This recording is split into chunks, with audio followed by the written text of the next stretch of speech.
Hey guys, it's me Rebecca. So this will be the start of another weekly vlog.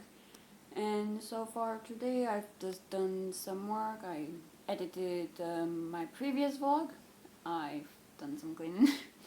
And I had to do some yard work, and thankfully I did go out in the morning because today is supposed to be like 90 degrees and it was already getting hot when I went outside about 9 o'clock, so yeah, but with my family, with my parents' house, we had a tree fall last year, and we just decided to finally finish like cutting it up, or I did at least. So took care of that. Who I do need to fix the chainsaw, as for some reason the chain on it came loose. But you're not here for that, I think, and you're here for reading. And if you saw my previous vlog, would have seen I started Those Who Leave and Those Who Stay by Elena Ferrante. And this was translated by...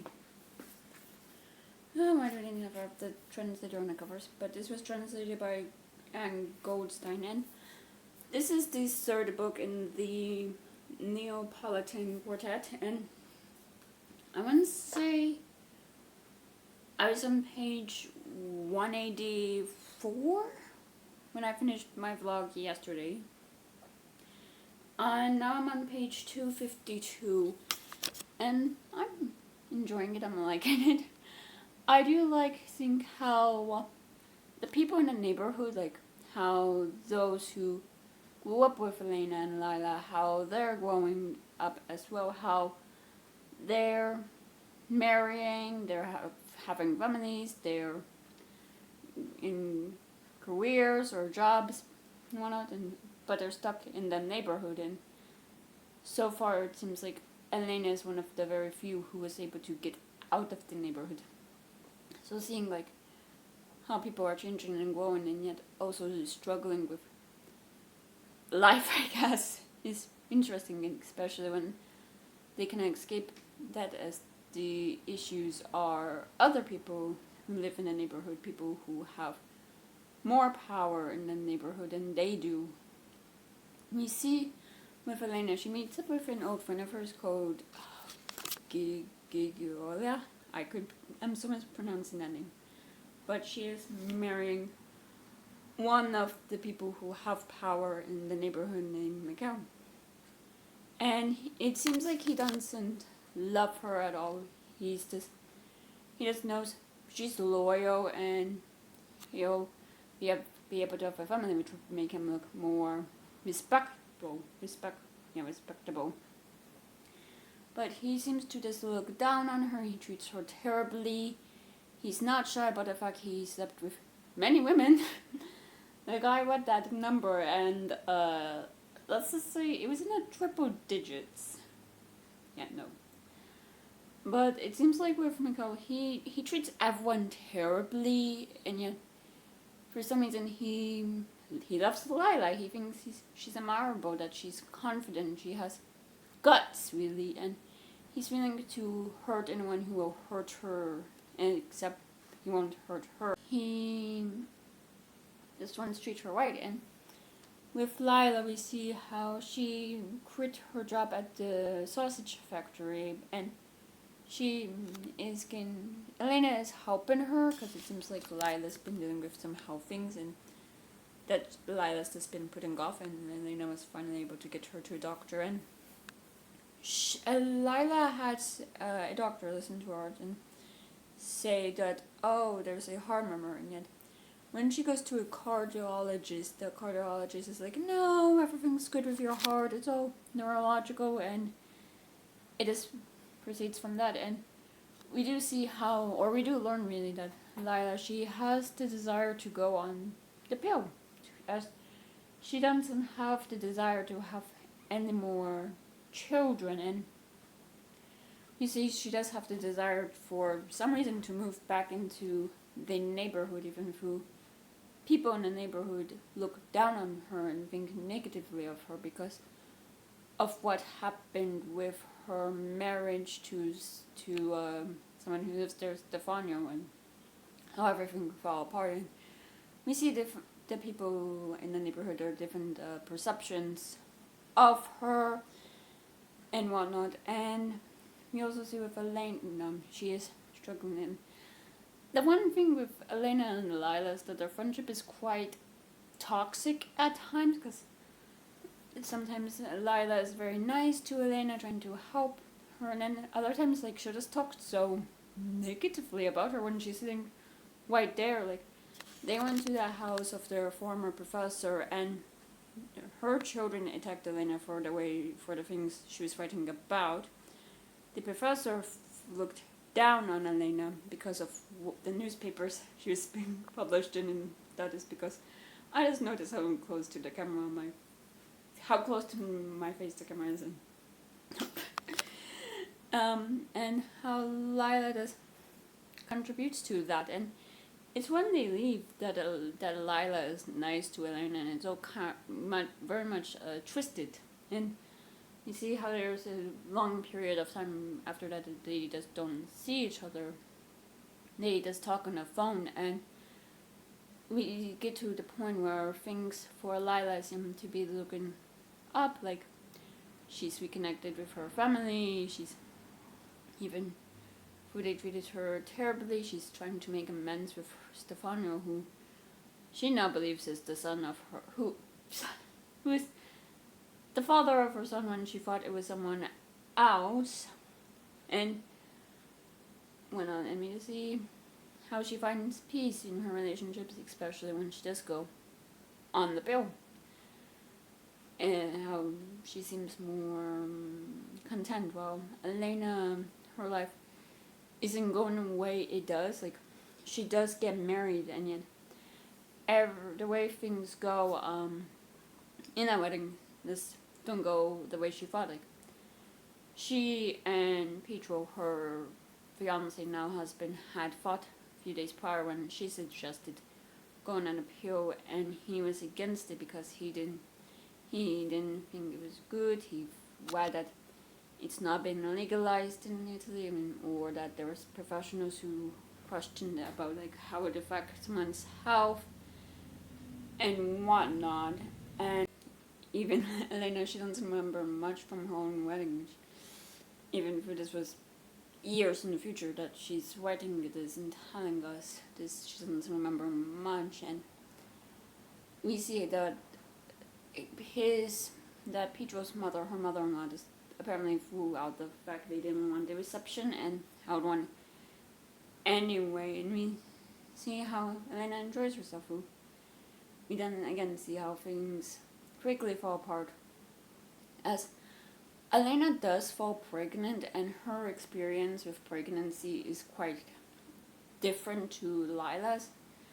As Lila was resentful during her pregnancy, she was unhappy, it was just causing her a lot of misery, and Elena seems happy about it until she gets this issue with her leg and she starts limping like her mother. And the one thing I do like about this novel is that Elena, she tries so hard not to be her mother. She's afraid that if she was to fall pregnant, a version of her mother would come out, and that's what she is afraid of. And the fact she's developed a limp like her mother almost confirms her fears to her. And we see how she does struggle with motherhood, how her daughter is just not the easiest baby.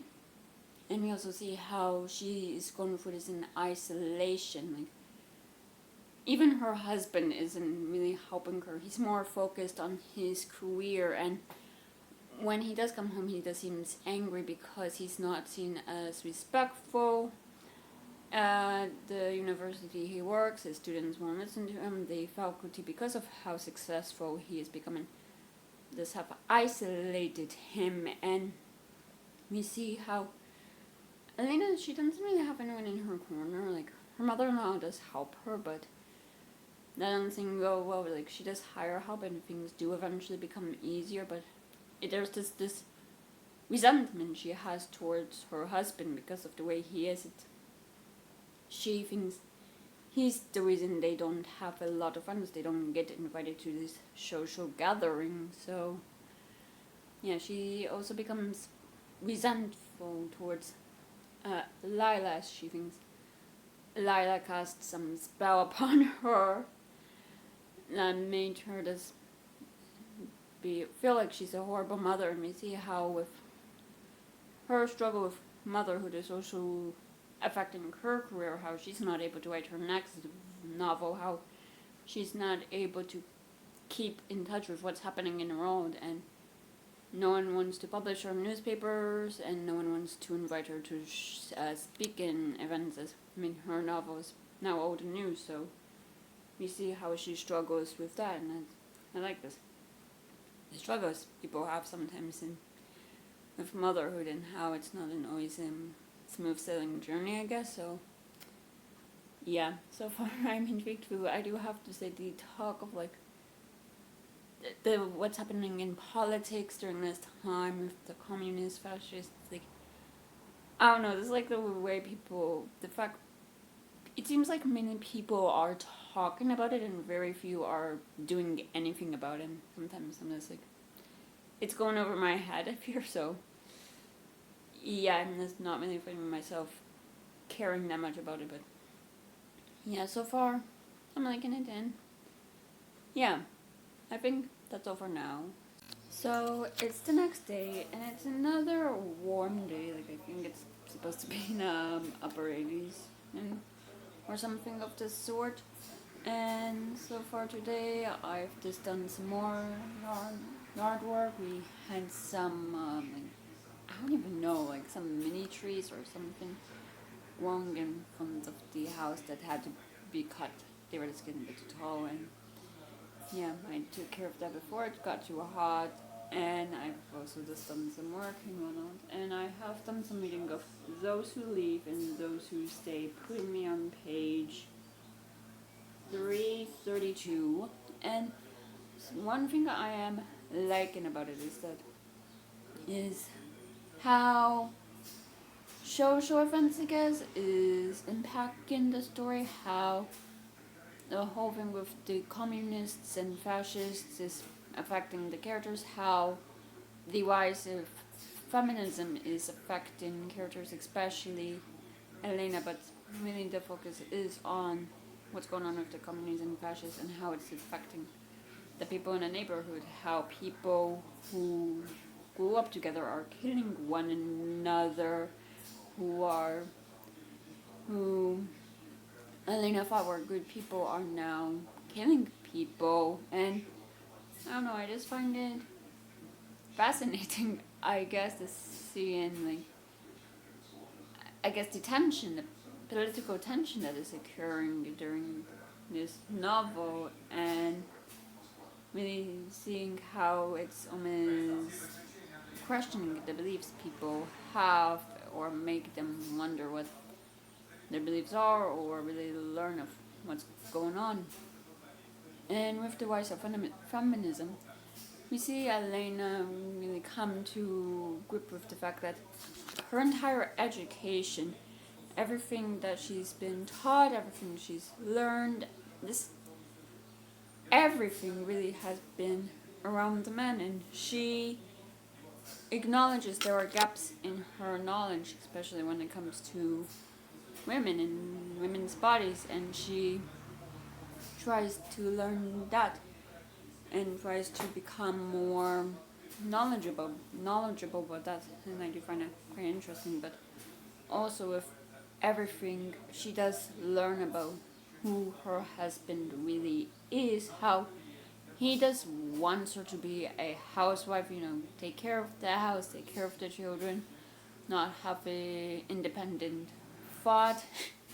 And he demeans her when she does try to express an opinion and a thought that he doesn't agree with, and we see, and really she sees how he's just become more cruel and how it is affecting the children, as Elena at this point has now had her second daughter, and the behavior that she and her husband express towards one another, it is affecting their oldest daughter, who is also acting out and it seems like hadn't adjusted well to this new sister.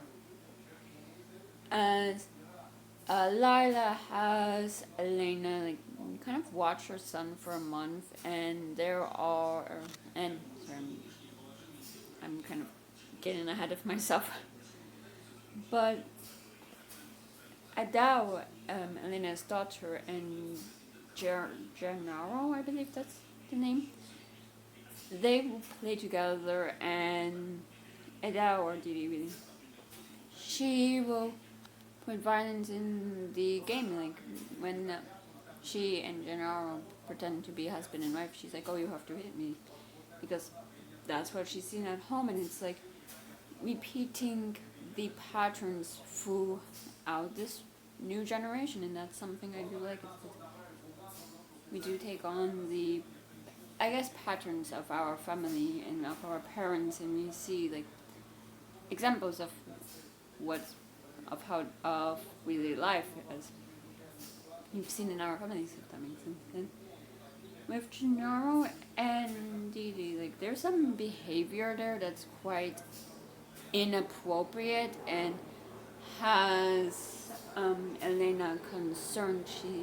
It makes her think if she and Lila behaved the same way when they were children. And speaking of Lila, is that whenever Elena tries to get in contact with Lila is just cold towards her. Like she also looks down on Elena.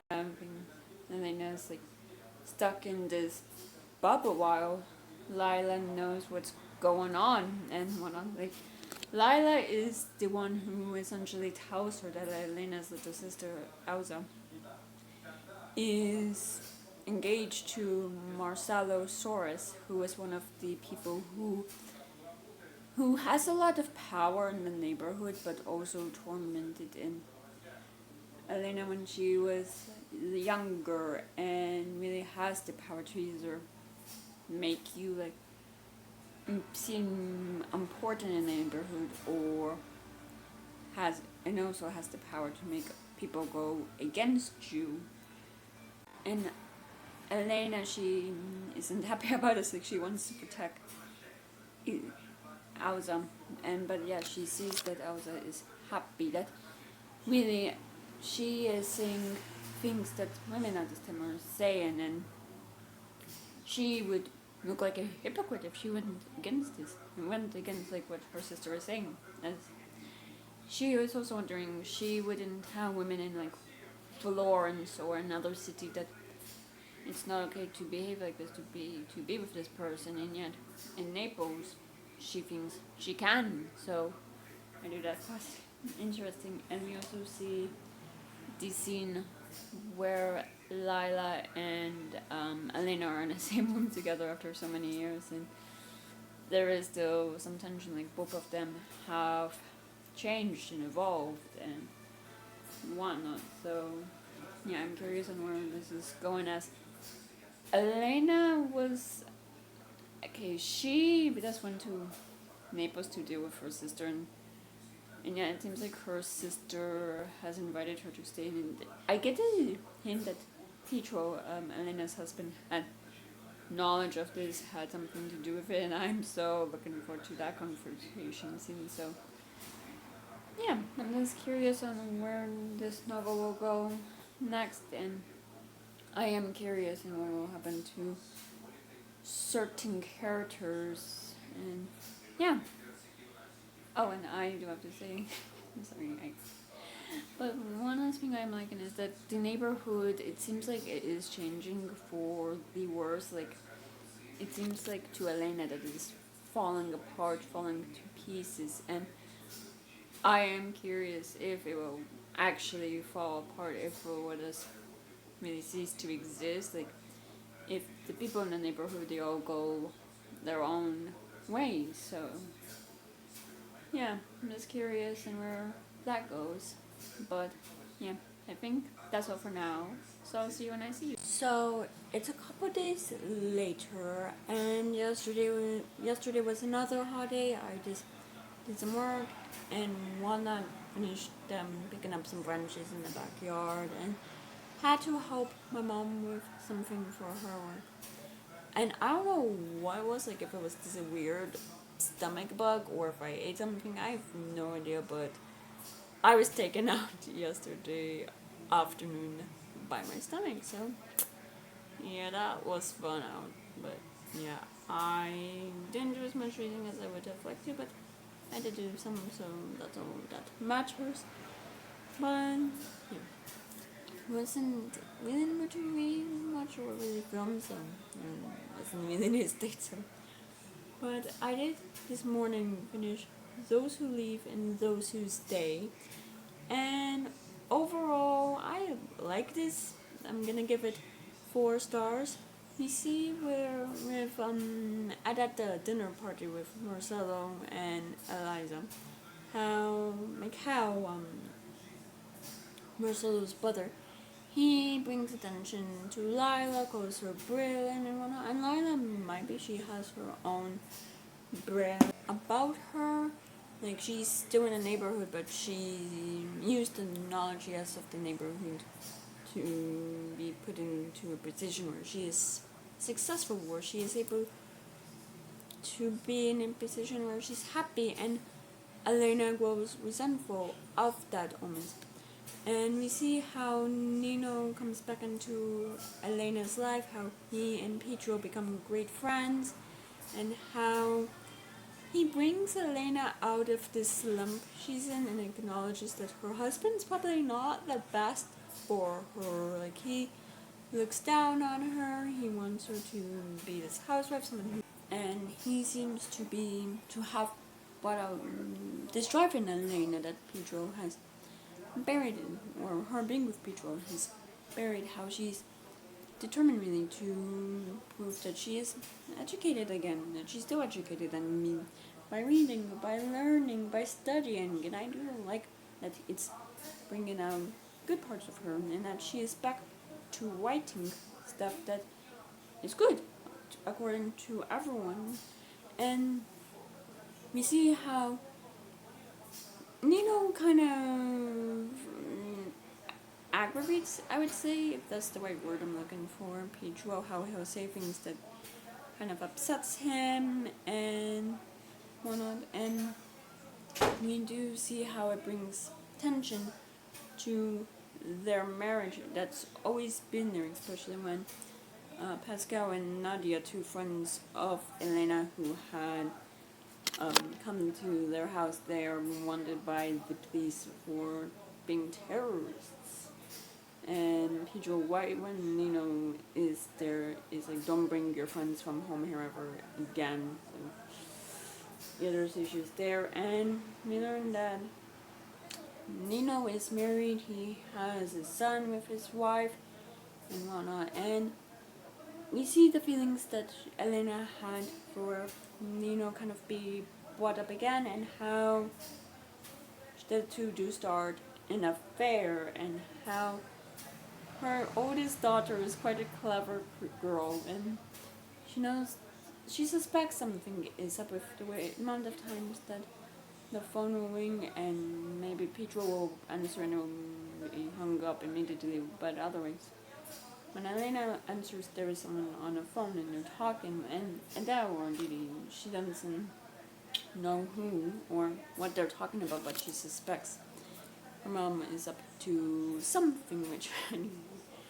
and we see how the two start talking about leaving their spouses, and Nina's like kind of hesitant about it, like he's being an absolute hypocrite about it. And Elena also has a lot on the line, and she remembers suddenly of how he treated Lila, the fact he has a history of being with different women and using them and leaving them, and she thinks this is what's happening with her. And we do see how they both leave their spouses and their children and go off together to, I think it's France, where her new book is being translated to French, and I'm so curious on where the last book will go. And we see how Lila's absolutely disappointed in her, and I was like, kind of said, yeah, because, I mean, Vita wasn't the best for her, but what she's doing is just not smart. Like, this is a woman who's 30 years old, maybe a bit older than 30. And she has a husband, she has kids. Her entire career as an author is because she has good relations with her mother-in-law. Her ideas come from the meetings she has with her sister-in-law, and while those two relationships might be content, it's still putting a lot on the line. So yeah, overall 4 stars. And I did start a new book today, and that break was because it is a hardcover. I took off the dust jacket, forgot to grab it. So yeah, the book I'm now reading is The God of Endings by Jacqueline Holland, and I've just been doing some reading of it, and I'm on page 44. And so far I'm quite intrigued about it. Let me just tell you what this book's about before I go into further detail. Colette Lissing is a lonely artist who heads an elite fine arts school for children in upstate New York. Her youthful beauty masks the dark truth of her life. She had endured centuries of turmoil and heartache in the wake of her grandfather's long ago decision to make her immortal like himself. Now in 1984, Colette finds her life upended by the arrival of a gifted child from a troubled home, and the return of his talking presence from her life, and her own mysterious growing hunger for blood. And yeah, so far, like I said, I'm on page 44, and I am intrigued about it. There's a lot of it that's like interesting, I would say. We do see how Colette, when she was little, her real name is Anna, how she was born in, let me just see what year this is, around the 1830s. She grew up in this small town, and when tuberculosis came about, like, this is the 1830s, they didn't know anything about bacteria or whatever, and especially with how small her town is, I'm guessing they just didn't really have the knowledge that people in the city might have, or really the doctors really. And the local deacon, he used the fact that a lot of people were getting sick to spew his own thing about, oh, there's demonic stuff going on, like people are being controlled by demons, or the devil is coming and making deals, and he's having the people of this town unbury those they grew up with and break their arms, their legs, to prevent them from coming out of their graves, cutting out their hearts and burying them, or looking into them for the blood of fragile victims, how even cutting off their heads and making people and turning people into ashes and making their families eat them. And we see how Anna's father succumbs to his illness, and soon her brother also falls in. Before her father died, he had written a letter to her grandmother, her mother's mother, who they met when Anna was very little, and the reason they stopped communicating was after her grandfather, her mom's father died. The grandmother remarried, and her mom was just not a fan of who she married. So we see how the grandfather comes to take her to this village, and we see how she's dealing with her, not the village, to the new town, and how she is also slowly dying when he turns her into a vampire, or essentially makes her immortal and hides her from her grandmother, saying it's her own risk that, and to protect her and her grandmother if the truth was to come out. And we see how he moves her to his home country, which I don't even know what it means. Yeah, and eventually she does find her way back to the US, and that's where she started up this preschool for young kids, and she sees the potential in them. And you see her going on her knees and trying to deal with this growing hunger inside her, and so far I'm intrigued by a lot of the ideas, so yeah, right now there's a lot of intrigue. And I think that's all for now. So it's the next day, and I've done some work and whatnot, and I also had to do a load of laundry, which is super fun, but yeah. And I have done some reading of The God of Endings, and I'm currently on page 142, and I'm definitely intrigued about what's going on. We see on Anna's journey to it's like where she ends up in the end is this village that's like in Eastern Europe on the border of a few countries, and I'm blanking now on for some reason and I didn't mark it down in my notes. But we see her journey there, how a lot of the people, they're getting sick. I mean, it's not the best or cleanest environment, this ship, and they are going through some storms. And Anna, instead of staying with the person who's supposed to take her there, her, I guess, guide, she ends up staying with this mother and her two children, Mercy and I think Joshua.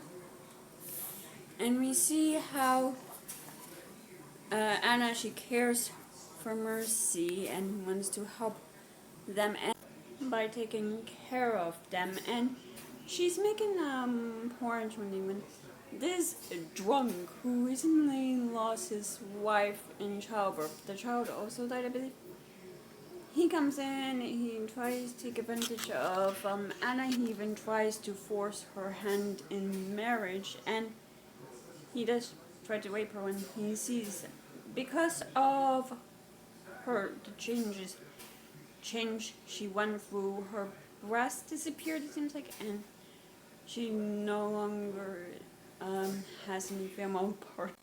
And that's something I do find interesting, that fact, like, I don't know, there's, I guess it's almost like a guarantee that she can't have kids at all, she won't be able really to leave a mark, and that's something that Colette or Anna in the future does worry about, leaving her presence in the world, because it would mean being able to track her back to who she used to be, being able to track all of the lies she's told to get where she is. But I've gone ahead of myself. We see how she arrives to the village, to the place where she's supposed to go, and she meets Peroska. I'm definitely mispronouncing the name in as well. Two wards, these twin brothers named Vano and Aru. And with Vano and Aru, they are Roma, I believe it was, and they were kidnapped and sold into slavery. They escaped slavery, and they were taken into this monastery, I guess, to kind of get rid of their old beliefs and force them to take on the Christian beliefs. And we see the abuse that they suffer, especially Aru, because he's unusual to the, I guess, priests in this convent. And it turns out he is the same to Anna, but he's also different because he's more, I guess, violent. I would say more animalistic, in the sense he's more of a hunter, and all he's ever known is harm, and he thinks that's as he is, this thing that's supposed to be harmed, and he's like the exact opposite to his brother, who is extremely peaceful. Like, everything and everyone will just be nice to him, even the animals, which is quite funny. And it seems like Anna has developed a crush on Venom. And we see how there are beliefs in the old gods, especially in there's this certain god I'm trying to look for, and I so regret again, but it's like the god of endings, and it's like something they should be afraid of because it could be their death really. And with Peroska, she was a healer, someone who healed people in the old way of things, but when Christianity spread through the lands, she was more used as a warning to be kept away from, so no one really bothers her until one day this man starts lurking around. I'm really curious in what his deal is, but it seems like he is looking for Aru's girlfriend, who Aru, he would disappear for a long period of time and come back like nothing was wrong, and it seems like he had a girlfriend who was like impregnated by this man, and he plans to change her and the baby, who it seems like died in childbirth, into vampires. Who he'll only be doing that after asking their permission. So I'm curious about that. And with Vano, it seems like he is slowly dying, like something's after him. So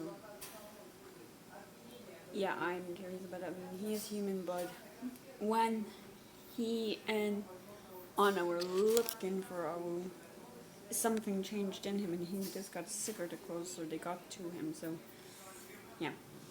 And in 1984, the I guess present day timeline with Colette, she is kind of hearing weird stuff happening, and something's that's happening that's sending her off. Like there's this smell in the air, her fire alarms will go off for no reason, even if there's no fire, no smoke. And her hunger is just growing, like the amount of food she's always ate is not enough. She wants more, she needs more. So I'm curious to see what that's all about, but also she has to deal with this boy, Leo, who she's not a fan of his parents. Like, they are constantly late in dropping him off to school, and while she's not the biggest fan of his mother, she dislikes his dad, because even through they met one time when the parents were like kind of getting a tour of the school, the dad just gave bad vibes. Like, he was condescending towards his wife, he was sitting arrogantly as if he didn't care. But it seems like things have gotten worse in the house, because Leo, he misses school one day, and it's because of a concussion, and Catherine's like, oh, he fell down the stairs and whatnot, and Colette notices the two of her fingers are bound, and she's like, oh, I accidentally just hit myself against something, I'm a bit of a clip. The issue is Leo said that his mom fell while carrying him.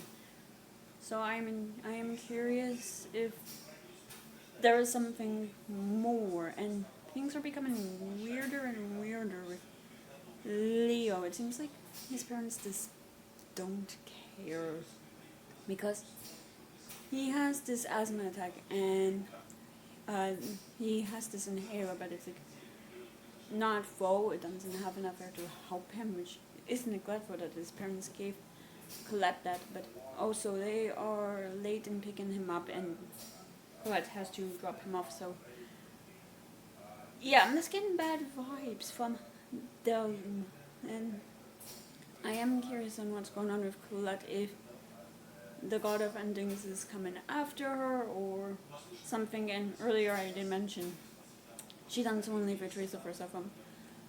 They are the school, or she's having her kids celebrate Halloween, like how the French celebrate, but also how I guess the Day of the Dead, like Wednesday Mexican culture celebrates it, and she takes them to this graveyard as part of the celebration, and the person who wants to take a picture of them, and she doesn't really want to, because again, she doesn't want to leave a trace of herself behind, like for people to find her and ask questions on why she still looks young after so many years.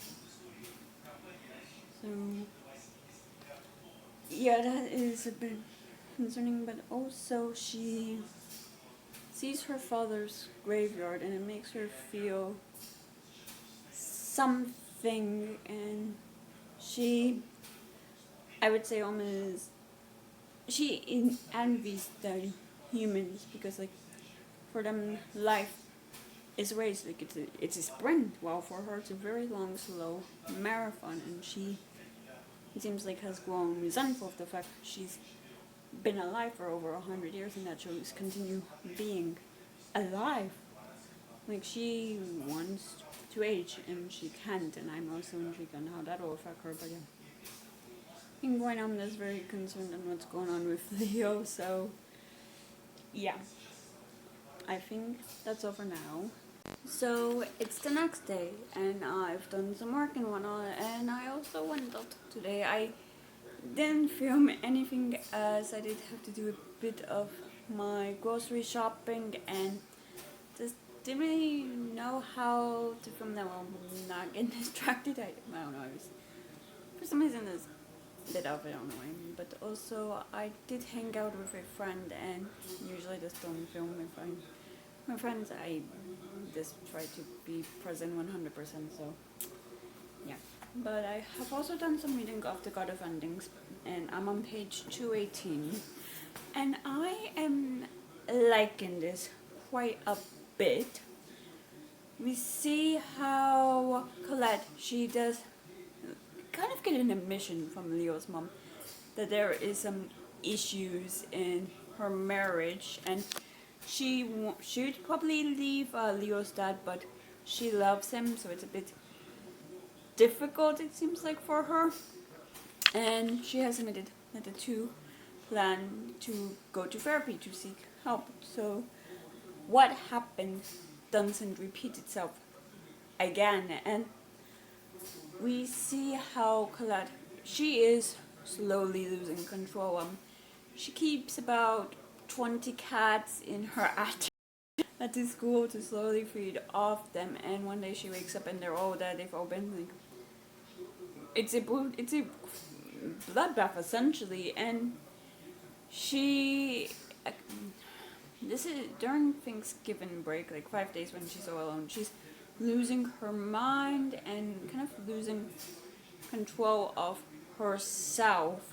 Like the cats now see her as this predator who they need to keep away from, and she flees. She goes to New York, and then doesn't really go to the city, but makes almost a detour on her. But this young woman gets in her car and is like, "Don't you want to meet Adam?" And like after they're talking about heaven and hell and some poetry, and Colette says yes, and she meets this artist named Sergo who uses his blood as like his not template, that's not the right word, but what he uses to create his art. And he sees his art, what he creates, as like children, as his children. Like he tells Colette he won't be able to have his own children for whatever reason, that he puts a part of himself in his art, and one day these children will be, released to the world and freed and whatnot. And Colette disagrees with that, but she does take his supply of blood. And when she leaves, after learning Adam is kind of an alternate name for the drug MDMA. Yeah, I think really that was an abbreviation because they used the full drug name in the book. I'm like, no, I'm not gonna read that entire word. Yeah, and she thinks the blood's enough to sustain her, but it's not. She wakes up covered in dirt, covered in blood, no idea how she got back into the house, how she got to the house, it seems. And she's trying to methods to sustain her hunger because it keeps growing and growing, and she worries that one day she'll just lose control and feast upon the children, and I fear that might be what happens. And where the chapter ends, because I'm where I'm at is like the beginning of the new chapter, but it's written in Roman numeral, and which I cannot really read. So, the end of the previous chapter, she is asked to babysit essentially Leo while his parents go to their marriage counseling session. So, I'm intrigued about that. And back in the past timeline, we see how with Haru and his girlfriend, how the villagers want to kill him, kill her, and her and Colette and Anna, they're able to escape. Vano sacrifices himself because him and Eru are twin brothers, they look identical. And Harushka also stays, and we see how the villagers kill them and how Anna is separated from Haru, and she meets this gentleman named Paul who is out venturing in the woods, and we see how the two grow close, how Anna really finds herself and finds the joy in art, how it allows her to escape her mind and run away from her memories. And Paul, he also has his own demons. It seems like has this sort of like, well, I'm assuming in present day times it's this sort of seizure disorder. Like he gets so shaken, he's so out of it. And I'm probably downplaying how bad it gets, but when the love of his life, a girl from his village, he's been in love with his entire life. When her family learn of this, they prohibit a marriage between the two of them, and she's married to some gentleman, and we see how they keep in touch. He writes letters to her, and Anna, who's not given him her name, she says her name is no one. It seems like he writes about her and her art, and you see how the two grow close. They're just together, and Anna, because of what happened with Vano and Perisco, is terrified of villages, especially the villagers, because there's a lot of weapons there's a lot of angry people there, so someone could know something about her, so she's wary of that. And when he goes to sell the art they've created for supplies, it is revealed he is a Jew, and that's looked down upon in those parts, and how he's just always been this way. Well, not always been this way, but he's just accepted, like, this is who he is. And it seems like when he has these seizures, he feels closer to God. And all along, Anna is worried about Sizenbog, which is the god of endings. I definitely mispronounced that word. How it seems like he is hunting her. He's slowly taking away everything she cares about, and that's something also happening in a present day timeline. Because in the end of the previous chapter, she uses Paul, and the way it's phrased is this beautiful, because the god of endings, death, comes when you least expect it. It's when you are expecting him to come, he doesn't show up. But if you're like mid-sentence or mid-embrace, that's when he comes. That's when he takes you off guard. And it seems like in present day,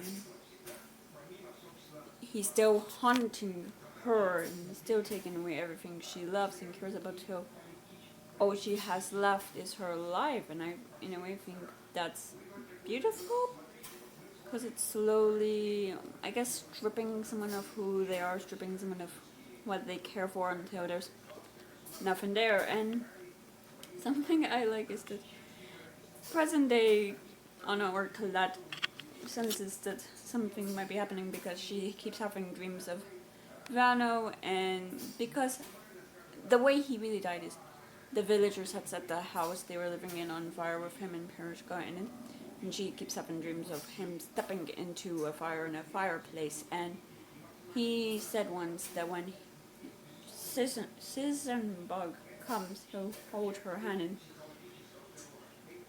yeah, I'm just very much curious on where this goes, and I do like this the commentary about art, how it's a way to allow yourself to leave a mark in this world, but it also allows you to escape your mind, is to allow your mind to wander in this, to create really, just to be free in a sense of your demons. I guess so. Yeah, so far I am liking this book, and I think that's all for now. So see you when I see you.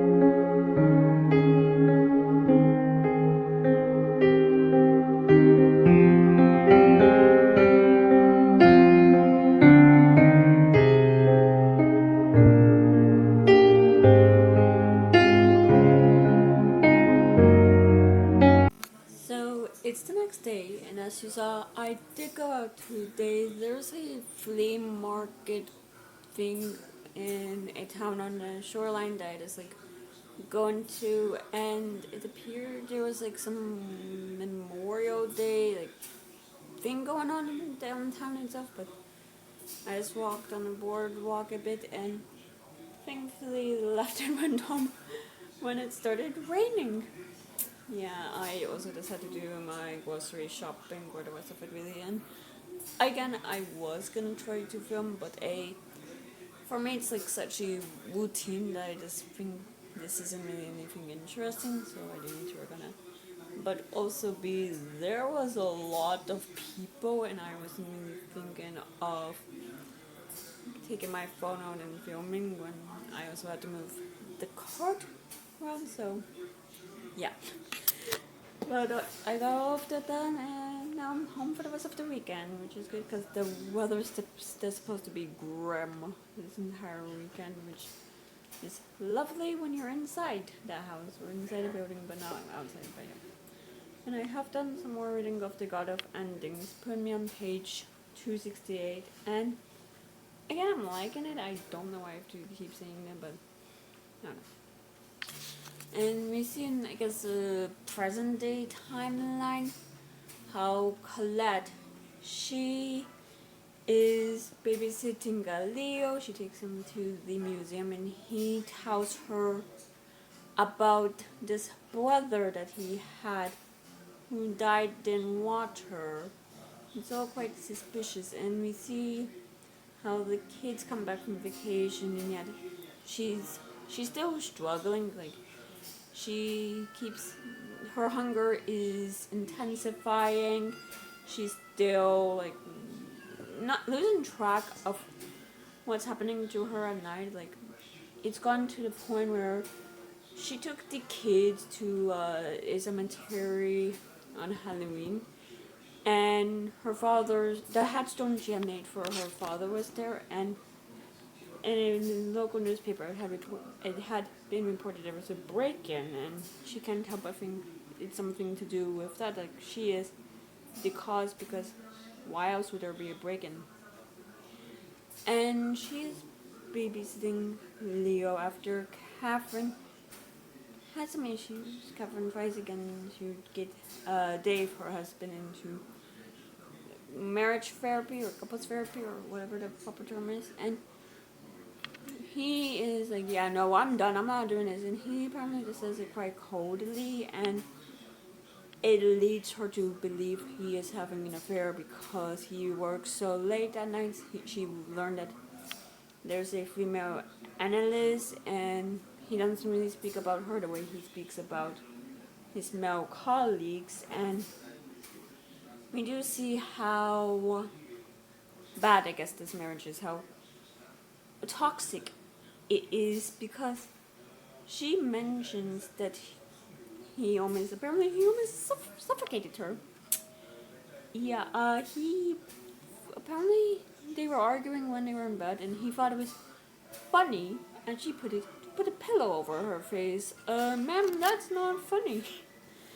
But yeah, apparently the main reason he wanted to stop going to couples therapy was because he thought she was lying to the therapist, as she did mention this episode, and he just lost it, called her a liar and whatnot. And it's like, there are signs of, I would say,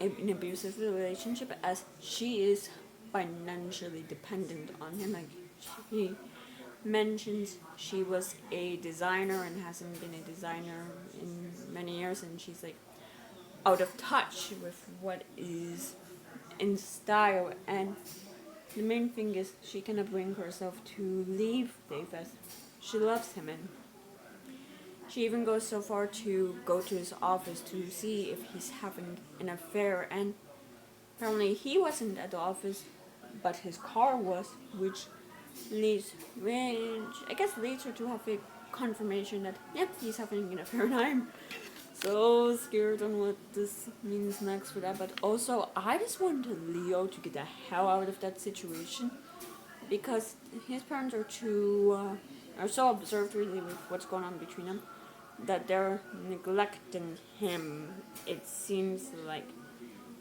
So yeah, scared of where that's gonna go. And I guess the past timeline with Anna, she is living like as a hermit, living on a land away from people after Paul died. Like, she's leaving.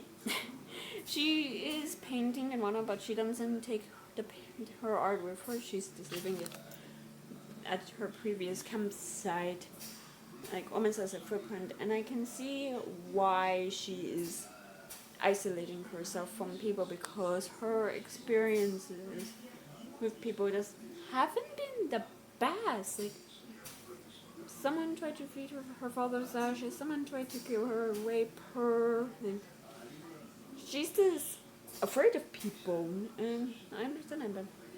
And she's lost track of time. Like, she doesn't know how many years have passed, and it seems like she just doesn't really care about that until one day she sees a plane and then learns about the Great War, and eventually she works up the courage to go into a village to mail the letters Paul had written to his sweetheart Joanna, or to her children, or Joanna's children's children.